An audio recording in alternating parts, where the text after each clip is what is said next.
Richard Walla, un milliardaire habitué à résoudre tous ses problèmes avec de l'argent, dînait avec son fils en fauteuil roulant dans l'un des restaurants les plus huppés de Denver. Quand une fillette, pieds nus et affamée, est sortie de nulle part pour lui faire une promesse impossible. « Donne-moi à manger et je guérirai ton fils. » Il a cru à une folie jusqu'à ce qu'elle le touche. Le restaurant, le Bernardin, respirait le luxe dans les moindres détails. Les tables en marbre italien reflétaient la lumière dorée des lustres en cristal tandis que des serveurs gantés de blanc servaient des plats dont le prix dépassait largement le salaire mensuel de bien des gens.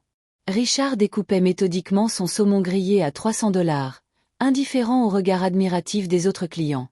Sa réputation le précédait, milliardaire impitoyable, patron de Walla Technologies, homme capable de transformer tout ce qu'il touche en or. À ses côtés, Ethan jouait distraitement avec sa purée de pommes de terre truffées. Le fauteuil roulant sur mesure du garçon était parfaitement aligné à la table, comme c'était le cas depuis 5 ans. Depuis l'accident de voiture qui avait paralysé ses jambes, cette scène était devenue le quotidien des Walla. « Papa, tu crois vraiment que je ne remarcherai jamais ?» Richard s'immobilisa. Il n'aimait pas que son fils aborde ce sujet. « Les meilleurs neurologues du monde t'ont examiné, Ethan. On a dépensé 4 millions en traitement. La lésion est irréversible. Et s'il existait un nouveau traitement, quelque chose qu'on n'a pas encore essayé? Arrête avec ça. » Le ton de Richard fut plus sec qu'il l'aurait voulu. Il faut que tu acceptes ta situation et que tu avances. C'est alors que l'impossible se produisit. Une fillette noire d'environ 8 ans apparut soudainement à côté de leur table. Ses pieds nus contrastaient cruellement avec le sol en marbre poli. Ses vêtements étaient déchirés, sales, une apparition incongrue dans cet écrin de raffinement. Mais ce qui frappait le plus, c'étaient ses yeux, grands, brillants, emplis d'une sagesse inconcevable pour son âge. « Donne-moi à manger et je guérirai ton fils. » La phrase tomba comme une bombe dans l'ambiance feutrée du restaurant. Les bruits de couverts s'arrêtèrent net. Les conversations moururent sur les lèvres. Tous les regards convergèrent vers la table des Walla. Richard lâcha sa fourchette avec fracas. « Qu'est-ce que tu viens de dire? Ton fils peut marcher. Je peux faire en sorte que ça arrive. » La voix de la fillette était calme, sans aucune hésitation. « Papa, on pourrait peut-être l'écouter, » murmura Ethan, les yeux pleins de curiosité. « Tu plaisantes. » Richard se leva d'un bond, faisant tomber sa serviette au sol. « D'où tu sors, gamine? Où sont tes parents? Et comment as-tu osé entrer ici? » La salle tout entière retenait son souffle. Une femme blonde à la table voisine chuchota à son mari. « Regarde-moi ça. Une mendiante qui se prend pour une guérisseuse. C'est grotesque. » Un homme en costume gris secoua la tête, écœuré. « Il faut faire sortir cette gamine. Elle va finir par créer un scandale. » Une vieille dame au collier de perles porta un mouchoir à son nez. L'odeur. Comment cet enfant a-t-elle réussi à passer la sécurité? Iris, car tel était son nom, ignora les murmures. Elle tendit simplement sa petite main sale vers les jambes immobiles d'Ethan. « Ne touche pas à mon fils, » hurla Richard, faisant sursauter la moitié du restaurant. Mais il était déjà trop tard. Les doigts fins de la fillette avaient effleuré les jambes d'Ethan. Le contact ne dura que 3 secondes. 3 secondes suffisantes pour que l'extraordinaire se produise. « Voilà, » dit-elle en retirant sa main. « Maintenant, il va commencer à ressentir. » 2 agents de sécurité imposants surgirent aussitôt, saisissant la fillette par les bras. « Sortez cette petite d'ici immédiatement. » Richard était rouge de rage, une veine battant sur sa tempe. « Comment avez-vous laissé une gamine des rues entrer ici? Vous allez tous en entendre parler. »« Papa !» dit Ethan d'une voix tremblante. « Papa, il se passe quelque chose? Quoi ?» Richard arrêta de crier et se tourna vers son fils. « Mes jambes, elles picotent. Je sens de la chaleur remonter dans mes muscles. » Le sang de Richard se glaça dans ses veines. Il regarda la fillette, paniqué, alors que les agents la traînaient vers la sortie. « Attendez !» cria-t-il en courant derrière eux. Mais lorsqu'il atteignit le trottoir bondé de Denver, elle avait disparu. Richard balaya la rue du regard, bousculant les passants, hurlant à tout va. « Où est la gamine? Une petite noire, 8 ans, pieds nus. Où est-elle passée ?» Les gens le regardaient comme un fou. Certains le filmaient avec leur téléphone. Richard Walla, l'homme d'affaires le plus puissant du Colorado, était en train de craquer sur la voie publique. Il retourna en trombe dans le restaurant à ce moment, les mains tremblantes. Ethan bougeait les orteils dans ses chaussures, des larmes d'étonnement roulant sur ses joues. « Papa, je peux bouger ? Je bouge mes orteils. » Richard s'effondra sur sa chaise, le cœur battant si fort qu'il l'entendait dans ses oreilles. Il regardait, abasourdi. Son fils remuait les pieds pour la première fois depuis 5 ans. « C'est impossible, murmura-t-il, plus pour lui-même que pour quiconque. Cette nuit-là, Richard ne dormit pas. Il resta assis dans le fauteuil près du lit de son fils, les yeux rivés sur les moindres mouvements de ses jambes pendant son sommeil. Pour la première fois en 5 longues années, il ressentait une véritable lueur d'espoir. Richard mobilisa une véritable armée pour retrouver la fillette. Il engagea 5 détectives privés parmi les plus chers de Denver, fit installer un système de surveillance couvrant toutes les caméras de sécurité dans un rayon de 10 km autour du restaurant et se lança dans une quête personnelle qui lui coûta 3 jours entiers de sa vie. Il arpenta des quartiers qu'il ignorait jusque-là, des zones oubliées de la ville. Il entra dans des refuges à l'odeur nauséabonde, interrogea des sans-abri qui reculaient en le voyant approcher, montra la photo floue extraite des caméras à des centaines de personnes. Son obsession était totale, presque désespérée. « S'il vous plaît, avez-vous vu cette petite fille ?» demandait-il sans relâche, offrant $100 pour toute information utile. La plupart des gens secouaient la tête. D'autres tentaient de lui mentir pour empocher l'argent. À bout de nerfs, Richard frôlait l'effondrement lorsqu'au 4e jour, une vieille femme qui vendait des fleurs fanées à un coin de rue lui désigna le nord de la ville. Cette gamine vit à l'orphelinat Sainte-Thérèse. Elle y est avec sa mère, la pauvre. Elles sont arrivées il y a 2 mois. Richard démarra en trombe vers l'adresse indiquée.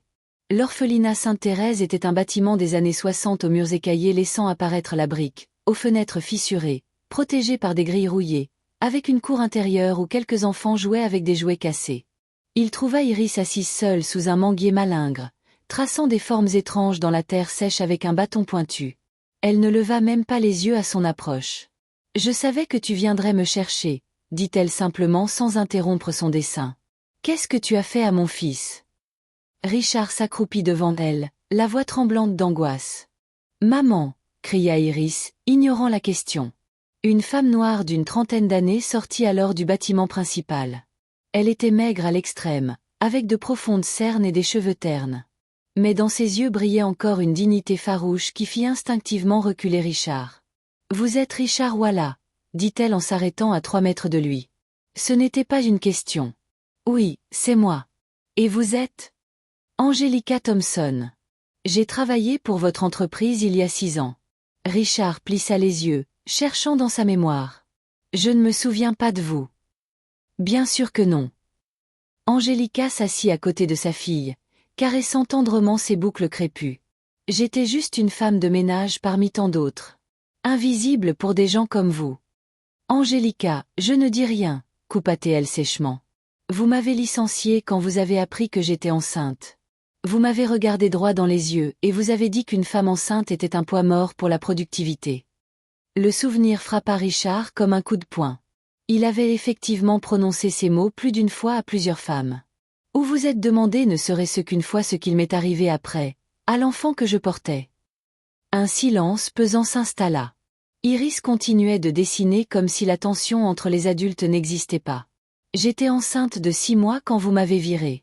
Aucune entreprise ne voulait d'une femme avec un gros ventre. J'ai accouché dans un hôpital public sur une civière sale, seule, sans un sou en poche. » Richard se releva, se frottant nerveusement le visage. « Angelica, je ne savais pas. On a crevé de faim. On a dormi sur des cartons dans la rue. » Iris a appris à marcher en posant ses pieds dans les ordures et les éclats de verre. Pendant que des types comme vous détournaient le regard depuis leur voiture de luxe. Ces mots étaient comme des lames acérées. Richard sentait sa conscience s'effondrer. Mais vous savez ce qui est le plus fou ? Iris a toujours été spéciale. Depuis toute petite, elle sent les douleurs que personne ne voit, les blessures invisibles, et elle peut les guérir d'un simple toucher. « Ce n'est pas scientifiquement possible, » murmura Richard. « La science. » Angelica ricana. Elle a soulagé la migraine chronique d'une sans-abri rien qu'en posant la main sur son front. Elle a aidé un enfant autiste à prononcer ses premiers mots. Ce sont de petits miracles tous les jours. Mais toi, avec tes milliards, tu ne pourras jamais les acheter. Angelica se leva et s'approcha de lui jusqu'à ce que leurs regards se croisent. Iris est ta fille. Les mots explosèrent dans l'esprit de Richard comme une grenade. Il recula, suffocant. C'est faux. Tu inventes ça pour me soutirer de l'argent. Compte-les-moi, Richard. Compte depuis que j'ai travaillé chez toi jusqu'à sa naissance. Il fit le calcul mentalement. Les dates correspondaient parfaitement.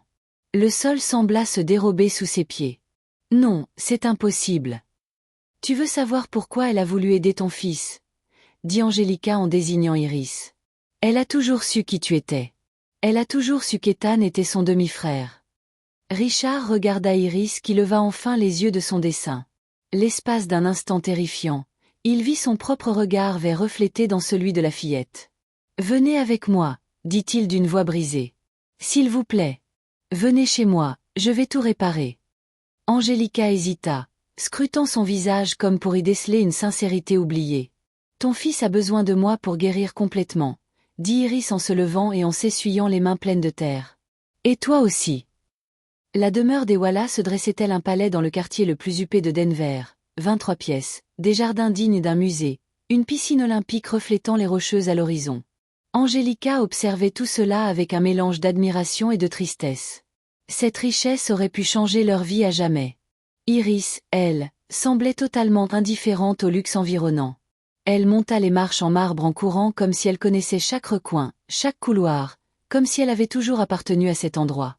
Richard la suivit, le cœur battant à tout rompre. Il la trouva arrêtée devant la porte de la chambre d'Ethan, observant le garçon qui lisait un livre d'aventure sur son lit king size. « Salut, dit Ethan en refermant le livre, un grand sourire aux lèvres. « C'est toi la fille du restaurant? Tu as disparu si vite? »« C'est bien moi. Je peux entrer dans ta chambre? »« Bien sûr, papa. »« Elle peut entrer, hein ?» Richard se contenta de hocher la tête, incapable de prononcer un mot. Iris s'approcha lentement du lit. « Tu as senti tes jambes après que je t'ai touché? »« Oui. » Les yeux d'Ethan brillaient d'excitation. « Toute la nuit, j'ai eu des fourmillements et ce matin, j'ai réussi à bouger mes orteils et même à plier un peu les genoux. Je n'ai jamais rien ressenti de tel. Tu veux essayer de te lever maintenant? » Ethan regarda son père puis Iris.